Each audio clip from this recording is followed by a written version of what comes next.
అందరికీ నమస్కారం. నేను మీ అరుణ శ్రీనివాస్. అందరూ బాగున్నారా అండి? నేను చాలా బాగున్నానండి. ఈరోజు కామెంట్ అనమాట. అమ్మాయి 6 ఫీట్స్ ఉంటుందంట, హైట్ చాలా ఉంటా మేడం. నేను నాకు అన్ని చీరలు కొనుక్కోవాలని ఉంటుంది, కానీ ఒక్క చీర కూడా నా హైట్ సరిపోక, హైట్ సరిపోదు, ప్లస్ చీర లెంత్ కూడా సరిపోదు. అందుకోసం నేను చాలా బాధపడుతున్నా. చీరలు కొనాలంటే నాకు చాలా ఇబ్బంది అనిపిస్తుంది.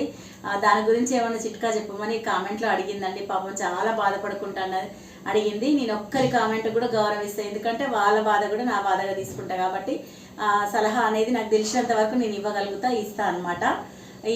ఈ చీర ఇట్లా తక్కువ హైట్ ఉన్న చీరలకు ఏం చేయాలంటే, మనం పై వరుస ఉంది కదండి, ఇప్పుడు చీర ఉంటుంది, చీరకి పై వరుస ఉంటుంది కదా, ఒక జానెడంత క్లాత్ ఎదురేసుకుంటే మనకి ఆ చీర అనేది హైట్ పెరుగుతుంది అనమాట. హైట్ పెరిగినప్పుడు మనకు సరిపోయేంత లెంత్ వస్తుంది, అప్పుడు కట్టుకోవచ్చు అనమాట. చీర కూడా ఏంటంటే ఇదంతా కూడా కాదు, మనకు చీర చెంగు ఎక్కడికైతే చెక్కుతామో లోపలికి దోపేంత వరకు, మనకు లోపలి వరకు నడుం వరకు కూడా మనం చీర క్లాత్ ఎదురేసుకొని ఆ తర్వాత ఇక్కడ వరకు వదిలేసుకుంటే మన చీర మామూలుగానే ఉంటుంది అనమాట.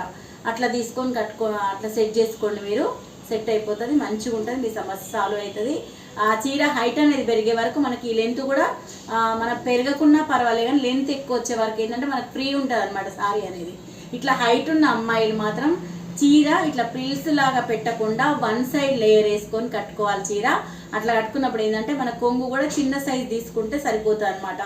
ఇట్లా లీవ్ చేసినప్పుడు ఏంటంటే ఈ లెంత్ ఇంతే వస్తుంది కాబట్టి చూడండి, కొంచెం లెంత్ ఉన్నా కూడా మనకు సరిపోద్ది అనమాట. ఈ హైట్ ఉన్న వాళ్ళు హైట్ కొంచెం తక్కువ అనిపిస్తారు, చూడడానికి లుక్ అనిపిస్తుంది. ఈ హైట్ అంతా కూడా మనకు కవర్ అయిపోతుంది అనమాట. కవర్ అయిపోయినప్పుడు చాలా చూడడానికి లుక్ బాగుంటుంది.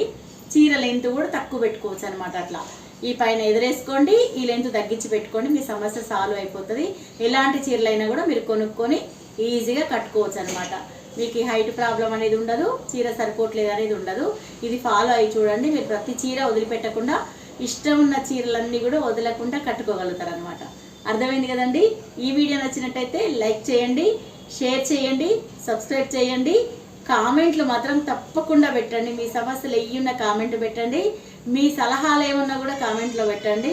నేను ఆ సమస్యకి సలహాలకి రెండింటికి గౌరవంగా రెండు తీసుకుంటా. నేను సలహాలు ఇస్తే సలహా తీసుకొని దాన్ని బట్టి ఫాలో అవుతా. సమస్యలు ఏమన్నా ఉంటే మీ సమస్యలు నా సమస్యగా భావించి సమస్యలకు సొల్యూషన్ కూడా నేను నా వంతుకు నాకు తెలిసినంత వరకు చెప్పగలుగుతా. Thank you very much.